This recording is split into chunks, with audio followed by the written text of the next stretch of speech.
Hello everyone, welcome to Money Market and mindset.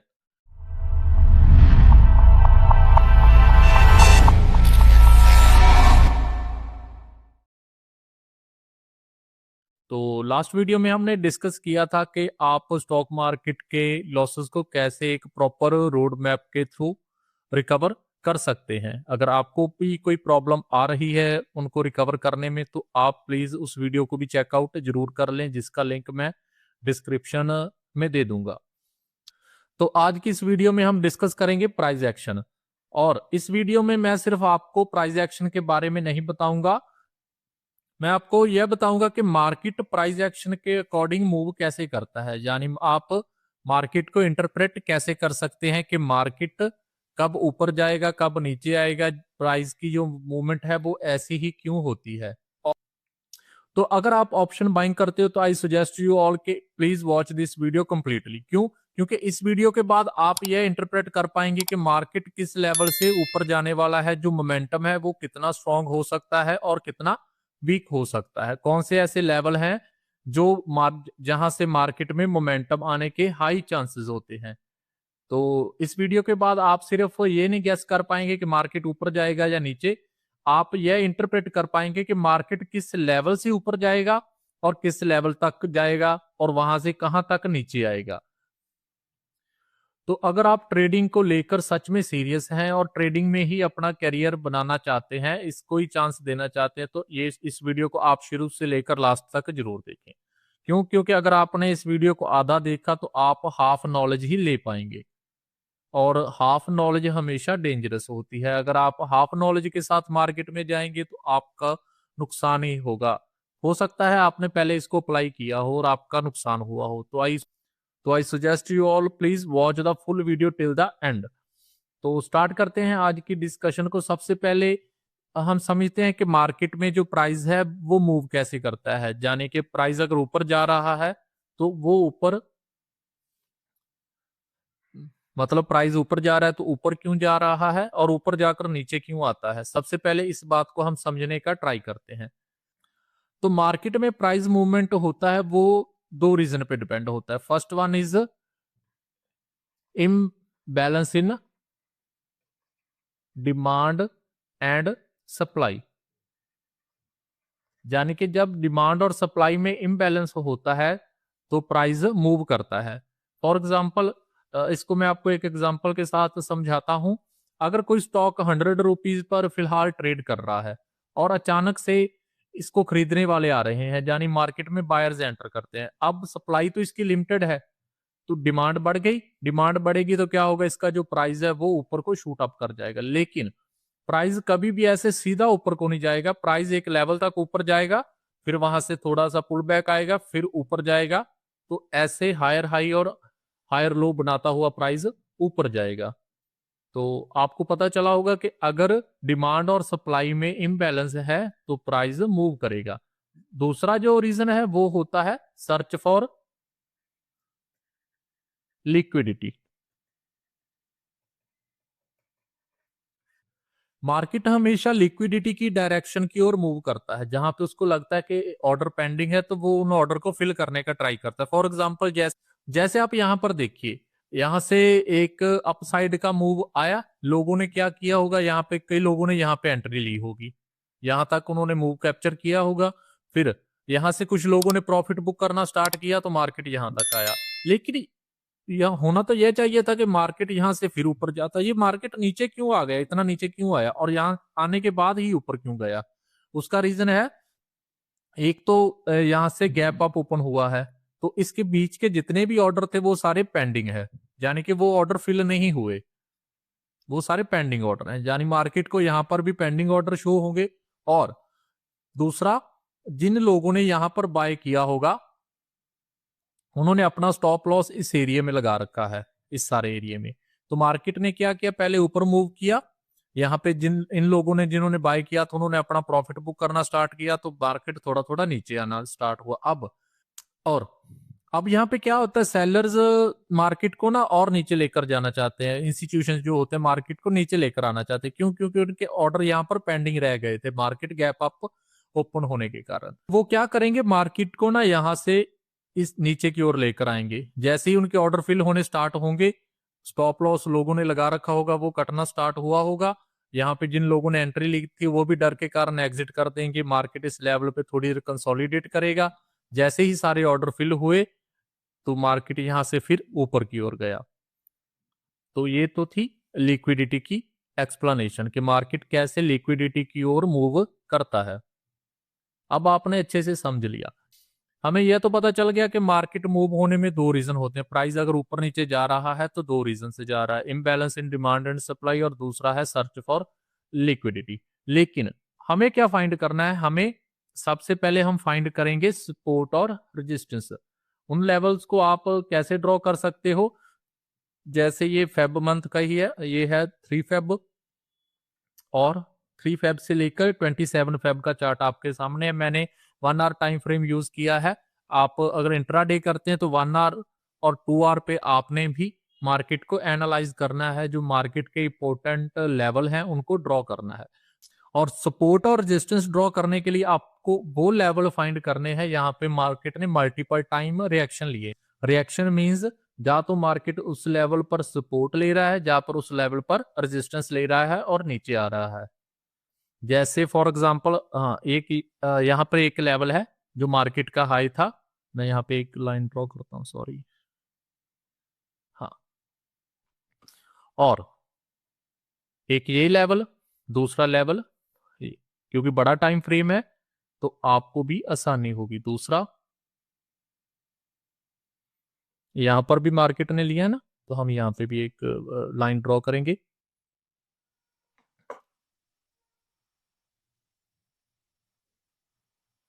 उसके बाद इस लेवल पर भी मार्केट सपोर्ट ले रहा है, और इस लेवल पर भी मल्टीपल टाइम रिएक्शन मिले हैं, और लास्ट में इस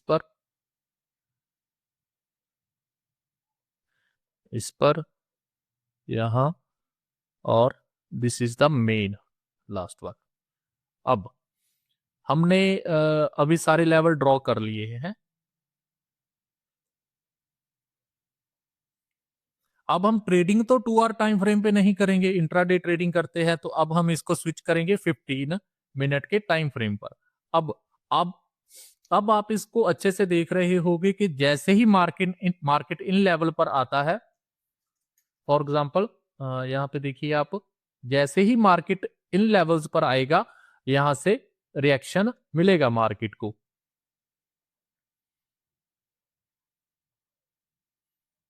सॉरी, एक सेकेंड। हाँ, तो आप यहां पर देख पा रहे होंगे मार्केट जैसे ही इन लेवल्स पर आ रहा है तो मार्केट वहां से रिजेक्शन ले रहा है।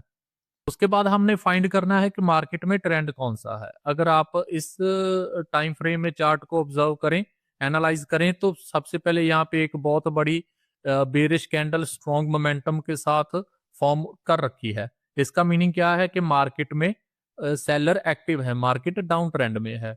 तो जब आपने ट्रेंड फाइंड कर लिया तो आपको कभी भी ट्रेंड के अगेंस्ट ट्रेड नहीं लेनी।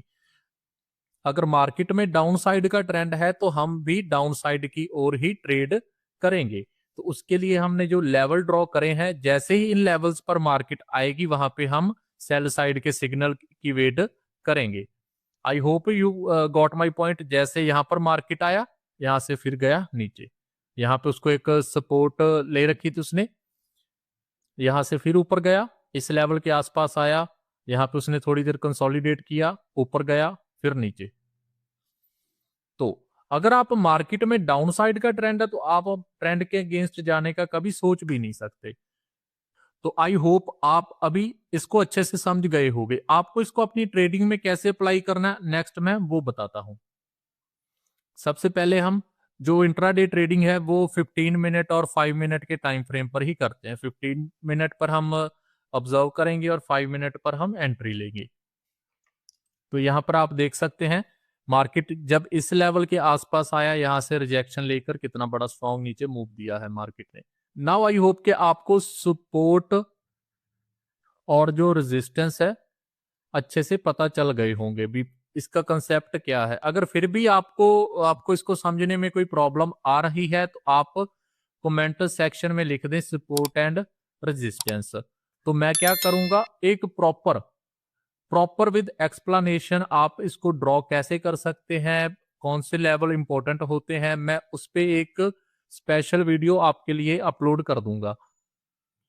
अब हम चलते हैं अपने इस डिस्कशन के नेक्स्ट पार्ट में। अब हम आगे डिस्कस करने वाले हैं कि आप मार्केट में ट्रेड कैसे कर सकते हैं with the help of price action without use of any indicator. किसी भी इंडिकेटर का आपको यूज नहीं करना, आप डायरेक्ट चार्ट को एनालाइज करके ही अपने एंट्री और एग्जिट लेवल बना सकते हैं, अपने स्टॉप लॉस डिसाइड कर सकते हैं, अपने जो टारगेट हैं वो डिसाइड कर सकते हैं, और वो भी बड़े वाले मिनिमम 1:3 रेशो के साथ। तो चलिए अब उसके बारे में हम डिस्कस कर लेते हैं। सबसे पहले मैं इनको एक बार डिलीट कर दूं। हाँ, अब बात करें कि मार्केट में अब मंडे को जब मार्केट ओपन होगी तो मार्केट में क्या हो सकता है, तो उसके लिए मैं आपको पहले से लेवल यहां पर निकाल कर दे रहा हूं। तो मंडे क्या होगा कि मार्केट जैसे यहां पर अभी हाँ, दिस और दिस, तो मंडे के लिए मेरा ट्रेडिंग प्लान क्या रहेगा, सिर्फ प्रॉपर यहां पर मैं आपसे सिर्फ प्राइस एक्शन बेस्ड पर ही ट्रेडिंग की बात करूंगा। तो मेरे लिए ये लेवल बहुत इंपॉर्टेंट है, और जैसे ही मार्केट मंडे को इस लेवल के आसपास आएगी, मैं बिना कुछ देखे सेल साइड की ओर ट्रेड लूंगा, और मेरा टारगेट इस कैंडल के नीचे रहेगा, और जो मेरा स्टॉप लॉस है इस कैंडल के ऊपर रहेगा। तो मैं आपको रिस्क रिवॉर्ड ड्रॉ करके दिखाऊं तो वो आप देख पाएंगे कि कितना इसमें रिस्क होगा और कितना हमें रिवॉर्ड एक्सपेक्ट करना चाहिए। यहाँ पे देखिए, हाँ, इस लेवल पे मेरी एंट्री है, हाँ, यहां तक स्टॉप लॉस है। इसको थोड़ा सा और मैं प्रिसाइज कर दूं, तो जैसे हम 15 मिनट टाइम फ्रेम पे, हाँ बिल्कुल ठीक है। अब अब आप इसको और अच्छे से देख पाएंगे।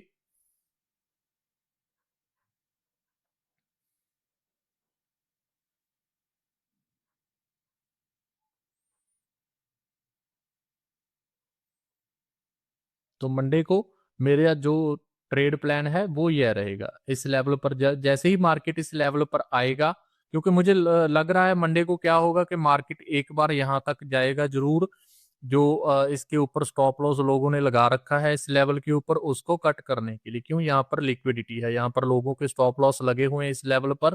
कहाँ पर, हाँ, इस जोन में, ये सारा जोन क्या है, लोगों के स्टॉप लॉस लगे हुए हैं इस कैंडल के ऊपर। तो मार्केट एक बार जरूर यहां तक आएगा, और जैसे ही यहाँ पे स्टॉप लॉस काटेगा इस जोन में जब आएगा, तो मैं यहाँ पे एंट्री लूंगा, और मेरा टारगेट यहाँ तक रहेगा। तो आप देख सकते हैं रिस्क रिवॉर्ड क्या क्या बन रहा है। एक सेकंड, हाँ, 2 into 15 का। अगर मैं यहाँ पे रिस्क को और भी कम करना चाहूँ तो मैं कर सकता हूँ। क्यों, क्योंकि इस कैंडल के 50% के ऊपर। तो वो आप कैसे फाइंड कर सकते हैं, जैसे फिबोनाची मैं लूंगा ऊपर, और नीचे का लेवल ड्रॉ कर लूंगा इस कैंडल का। तो इसका 50% है, हाँ, ये लेवल। तो ठीक है, मैं इस स्टॉप को थोड़ा सा, हाँ, यहाँ तक, हाँ, तो 50 पॉइंट्स के आसपास अगर इसके ऊपर कैंडल क्लोज होता है, क्लोजिंग मुझे चाहिए, ये नहीं कि इसको टच करके आएगा तो मैं निकल जाऊंगा, नहीं, मैं वैसे नहीं निकलूंगा। अगर इस लेवल के ऊपर कहीं पर भी मुझे क्लोजिंग मिलेगी तो मैं अपना एग्जिट कर जाऊंगा विद लॉस। लॉस ले लूंगा जितना भी होगा मेरा लॉस। तो 50 पॉइंट का लॉस है, अगर यहाँ पर निफ्टी के, तो 50 पॉइंट्स के अराउंड मेरा लॉस रहेगा। 50 पॉइंट्स मीन 15 से 20 रुपए, इतना मेरा लॉस रहेगा, और टारगेट रहेगा मेरा कितने पॉइंट्स का,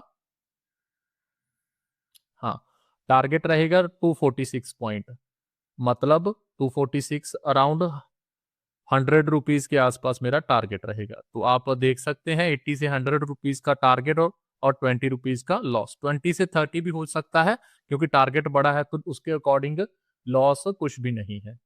तो आई होप कि आपको मेरा जो ट्रेडिंग सेटअप है वो अच्छा लगा होगा। इसके लिए आपको जिन बातों का ध्यान रखना है, ये नहीं भी अगर मैंने बोला आपने फुल ऑन क्वांटिटी के साथ आप भी एंट्री यहां पर ले लोगे इस लेवल पर, आपने क्या करना है, प्रॉपर रिस्क मैनेजमेंट को फॉलो करना है। उसके लिए क्या करें, 1% का रूल याद रखें। आप अपनी कैपिटल का सिर्फ 1% ही एक ट्रेड में रिस्क पे लगा सकते हैं। सपोज आपके पास 1 लाख है ट्रेड करने के लिए, तो आप 1000 एक ट्रेड में रिस्क में लगा सकते हैं। तो अगर आप प्रॉपर रिस्क मैनेजमेंट को फॉलो करते हैं तो तभी आप ऑप्शन बाइंग में सक्सेसफुल हो सकते हैं। इस बात को मैंने अपनी जो पहले वाली वीडियो उसमें अच्छे से समझा रखा है, जिसका लिंक मैंने डिस्क्रिप्शन में दिया हुआ है, आप उसको भी चेकआउट कर सकते हैं। और दूसरा, आपको क्या अवॉइड करना है, ओवर ट्रेडिंग। तो अगर आप प्राइस एक्शन को फॉलो कर ट्रेडिंग कर रहे हैं तो आपका ना जो ओवर ट्रेडिंग करने का पंगा है वो भी खत्म हो जाएगा। अगर आप ओवर ट्रेडिंग कर रहे हो तो आपकी वो खत्म हो जाएगी। उसके पीछे का रीजन भी मैं आपको बता देता हूँ। अगर आपने इस लेवल पर एंट्री ली और आपका स्टॉप लॉस हिट हुआ, तो अभी आप इस मार्केट से एग्जिट कर जाएंगे जब तक मार्केट इस लेवल तक नहीं आएगी। मेरी दूसरी एंट्री इस लेवल तक होगी। अगर मार्केट इस लेवल से भी रिजेक्शन नहीं लेती तो फिर मैं ट्रेडिंग नहीं करूंगा, फिर मैं मार्केट में एक रिवर्सल आने की वेट करूंगा। हाँ, तो मैंने एक ट्रेड यहां पर ली और एक यहां पर ली, तो मेरी 2 ट्रेड्स हो गई। अगर इसमें मुझे अच्छा खासा रिवॉर्ड भी मिलेगा और रिस्क बिल्कुल मिनिमम है। तो यह 2 ट्रेड मेरी पूरे वीक की है, यानी एक वीक में इन्हीं 2 ट्रेड्स पर मैं काम करूंगा। तो इस वीडियो में मैंने आपको बताया कि जो प्राइस है वो कैसे मूव करता है, नंबर 1। दूसरा, मैंने बताया सपोर्ट और रेजिस्टेंस के बारे में कि वो इतने इंपॉर्टेंट लेवल क्यों होते हैं। जो तीसरी बात हमने डिस्कस की वो है proper risk management.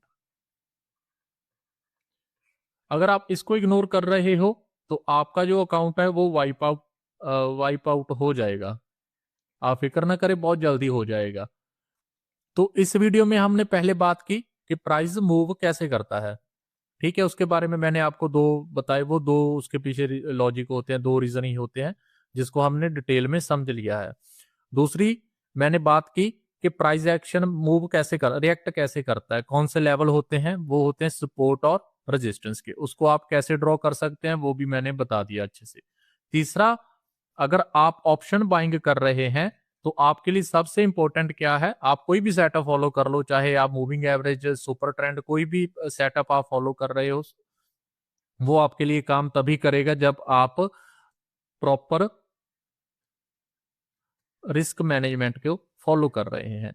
Risk management क्या होता है, चलो मैं एक ब्रीफली आपको एक्सप्लेन कर देता हूं। आपका जो कैपिटल है, सपोज आपके पास 1 लाख का कैपिटल है, तो आप 1 लाख पे एक ट्रेड में 1% का ही रिस्क ले सकते हैं और मैक्सिमम 2% पर वीक। अगर एक हफ्ते में आपको 2% का लॉस हो गया, चाहे एक दिन में हुआ है चाहे 2 दिन में हुआ है, तो उसके बाद आपको पूरा वीक ट्रेड नहीं करनी, ठीक है। No need to trade rest of the week. जितने भी दिन उस वीक में बाकी बचे होंगे आपको उस दिन ट्रेड नहीं लेनी, कोई भी ट्रेड नहीं लेनी, तभी आप मार्केट में। क्यों? इसके पीछे का सिंपल लॉजिक है भाई, अगर आप बाकी हफ्ते भी ट्रेड लोगे, आप डेली लॉस कर रहे हो, जब नेक्स्ट वीक आओगे, एक तो आपका माइंड उखड़ा रहा होगा, लास्ट वीक बहुत बड़ा लॉस हुआ है, ह्यूज लॉस हुआ है, तो उसको मैंने रिकवर करना है इस हफ्ते में। एक तो आपको उस लॉस को रिकवर करने की टेंशन होगी, स्ट्रेस होगी, और जब आपको स्ट्रेस होगी तो जो आपके डिसीजन है उस पर बहुत इंपैक्ट पड़ेगा। आप प्रॉपर डिसीजन नहीं ले पाओगे। अगर आपको यहाँ पे एंट्री लेनी है, इस लेवल का वेट नहीं करोगे, यहाँ पे मार्केट आएगा, आप इसी लेवल पे एंट्री ले लोगे, यहाँ पे मार्केट आएगा, आप एग्जिट कर जाओगे, वहां पे आपका प्रॉपर स्टॉप लॉस नहीं बनेगा। तो अगर आपको मार्केट में, तो इसीलिए मैं सजेस्ट करता हूं कि 1% पर डे और 2% पर वीक और 5% पर मंथ, ये आपका जो लॉस लेने की कैपेसिटी है यही होनी चाहिए। एक दिन में 1%, अगर 1% आपको हो गया है लॉस, तो आप उस दिन ट्रेड ना लें, no trade for that day. और अगर आपको 2% का लॉस हो गया अपनी कैपिटल पर, यानी कि अगर 1 लाख है तो 2000 का लॉस हो गया है आपको, चाहे वो एक दिन में आपने ले लिया चाहे 2 दिन में हुआ है, तो बाकी के जितने भी दिन आप ट्रेड नहीं करेंगे। और अगर आपको 2 हफ्तों में 5% का लॉस हो गया है, यानी कि 5000 आपने गवा लिए हैं, तो आपको rest of the month trade नहीं करनी। अगर आप इन रूल्स को फॉलो करोगे तो आप मार्केट में सक्सेसफुल हो पाओगे। क्यों? अगर आपके पास कैपिटल बचेगा तभी आप ट्रेड कर पाओगे। अगर आप कैपिटल ही एक मंथ में 25% कैपिटल अपना उड़ा देते हो, यानी आपके पास अब 75,000 है। जब नेक्स्ट मंथ में आप ट्रेड करने जाओगे तो आपके माइंड पे प्रेशर रहेगा, स्ट्रेस रहेगी कि मैंने 25,000 रिकवर करना है। तो वो इतना ईजी तो हो नहीं पाएगा मेरे दोस्त। इसीलिए आपको मैं यही सुजेस्ट करता हूं। और अगर आपने मेरे रूल को फॉलो किया तो 5% आप एक मंथ में गवाओगे, यानी आपके पास 95,000 होगा। तो 95,000 और 75,000 दोनों में बहुत फर्क है। तो इससे ये 5% आप इजी रिकवर कर पाओगे। लेकिन इससे इसको रिकवर करने में कम से कम आपको 1 से 1.5 मंथ लग जाएगा। लेकिन आप क्या करोगे कि आप चाहोगे कि यह लॉस में 1 वीक में रिकवर कर लूं, तो ऐसा पॉसिबल नहीं है। ये था प्रॉपर रिस्क मैनेजमेंट। अब नेक्स्ट है सेट वीकली टारगेट। तो ये बहुत इंपॉर्टेंट थिंग है, चीज है नोट करने के लिए। प्लीज मैं रिक्वेस्ट करूंगा कि अभी आप इसको अच्छे से देख लें। वीकली टारगेट आपने सेट करके रखना है। फॉर एग्जांपल, जैसे आप 1 लाख से ट्रेड कर रहे हैं, आपके पास 1 लाख रुपीज है ट्रेड करने के लिए। तो वीकली आप, जैसे मैंने आपका लॉस रखा था 2%, तो वीकली आपका प्रॉफिट भी क्या होना चाहिए? 4 से 5%। ये होगी प्रॉपर 1:2 रिस्क रिवॉर्ड रेशो। यानी कि वीकली आपको 4,000 से लेकर 5,000 तक की टारगेट रखना है। जैसे ही आपका ये टारगेट अचीव होता है तो आपको रेस्ट ऑफ द वीक कोई ट्रेड नहीं लेनी। No trade for the rest of the week. तो अगर आप डेली टारगेट सेट करोगे तो आपके माइंड पे स्ट्रेस रहेगी भी मुझे आज इतना प्रॉफिट लेना ही लेना है। लेकिन अगर आप वीकली टारगेट सेट करोगे तो आपके माइंड पे डेली कोई स्ट्रेस नहीं रहेगी। आपको पता होगा कि मेरा अगर आज टारगेट अचीव नहीं हुआ तो मैं कल कर लूंगा, कल भी मार्केट ओपन होगा, कल अच्छे खासे मुझे मूव मिलने की उम्मीद है। क्यों? वो आप कैसे कर पाओगे? अगर फॉर एग्जांपल मार्केट कल यहाँ पर नहीं आता, मंडे को यहाँ पे नहीं आता, मार्केट रेंज बाउंड होता है, यानी कि यहीं पे कहीं पे ट्रेड करता रह जाता है, तो ये नहीं कि मैं यहाँ पे ट्रेड ले लूंगा। नहीं, मैंने प्री डिसाइडेड कर रखा है कि मार्केट जब इस लेवल पर आएगा, इस आसपास आएगा, मैं तभी ही ट्रेड लूंगा। वो चाहे कल आए, चाहे मंडे आए, चाहे ट्यूसडे आए, चाहे उसके नेक्स्ट डे आए, तो उससे पहले मैं कोई ट्रेड नहीं लूंगा। तो वीकली टारगेट सेट करने का बेनिफिट ये होता है कि डेली टारगेट अचीव करने की आपको कोई भी स्ट्रेस नहीं रहती। और अगर आप भी अपने वीकली टारगेट फिक्स करके चलोगे तो आपको स्टॉक मार्केट में सक्सेसफुल होने से कोई नहीं रोक सकता। आज की इस वीडियो में फिलहाल इतना ही। आई होप कि आपको सीखने को कुछ ना कुछ जरूर मिला होगा, और स्पेशली अगर आपने इस वीडियो का लास्ट पार्ट अच्छे से समझा होगा तो आपकी ट्रेडिंग इंप्रूव होने वाली है और आपको सक्सेसफुल होने से कोई नहीं रोकने वाला। अगर आपने जो मैं लास्ट पार्ट में, लास्ट के 5 से 10 मिनट में जो मैंने आपको समझाया है, क्योंकि प्राइस एक्शन तो सभी बताते हैं, लेकिन प्राइस एक्शन फॉलो भी सभी करते हैं, लेकिन बेनिफिट फिर भी नहीं हो रहा आपका। उसके पीछे का रीजन क्या है कि आप प्रॉपर रिस्क मैनेजमेंट को फॉलो नहीं कर रहे, और ना ही आपका कोई टारगेट सेट है, ना ही आप अपना टारगेट लगा रहे हो। तो इंप्रूवमेंट कैसे होगी? अगर आप अपने कोई टारगेट सेट करके नहीं चलोगे तो आपकी ट्रेडिंग में कभी भी इंप्रूवमेंट नहीं हो सकती। तो पूरी वीडियो में अगर कोई समझने की बात है तो वो लास्ट के 5 से 10 मिनट्स ही हैं। अगर आप इस पार्ट को अपने ट्रेडिंग पे अप्लाई करेंगे तो आपको सक्सेसफुल होने से कोई भी नहीं रोक सकता। हमारी रिटेल ट्रेडर्स की प्रॉब्लम यही रहती है कि हम प्रॉपर रिस्क मैनेजमेंट को कंट्रोल नहीं कर पाते, जिससे हमें जो छोटे लॉसेस होते हैं वो ह्यूज लॉसेस में चेंज हो जाते हैं, इतने बड़े हो जाते हैं कि उनको रिकवर करना पॉसिबल नहीं होता, और हमें अलग से फिर से कैपिटल का अरेंज करना पड़ता है। तो इसीलिए मैं आपको बोलता हूं कि अपने टारगेट जरूर फिक्स करके चलें। तो फिलहाल दोस्तों आज की इस वीडियो में इतना ही। अगर आप हमारे चैनल पर नए हैं तो प्लीज सब्सक्राइब कर लीजिए। क्यों? तो मेरा एक छोटा सा गोल है 10K सब्सक्राइबर का। तो जल्दी से आप इसको भी पूरा कर दीजिए। जैसे ही मेरे 10K सब्सक्राइबर हो जाएंगे तो मैं आपके साथ अपनी जो ट्रेडिंग सेटअप है मेरा वो प्रॉपर शेयर करूंगा। पूरा ट्रेडिंग सेटअप शेयर करूंगा जिसको आप फॉलो करके बहुत अच्छा कैपिटल जनरेट कर सकते हैं वीकली। वीकली 4 से 5% आप इजिली निकाल सकते हैं। तो वो मैं तभी शेयर कर पाऊंगा आपसे, और लाइव ट्रेडिंग सेशन भी तभी आपसे कर पाऊंगा जब मेरे 10K सब्सक्राइबर कंप्लीट हो जाएंगे। तो आप अगर इस वीडियो को देख रहे हैं तो जल्दी से इस वीडियो को लाइक कर दीजिए और हमारे चैनल को सब्सक्राइब कर लीजिए। तो मिलते हैं नेक्स्ट वीडियो में एक और इंटरेस्टिंग और लर्निंग टॉपिक के साथ। Till then bye, good luck, save your capital, save your money, trade safely. Thanks.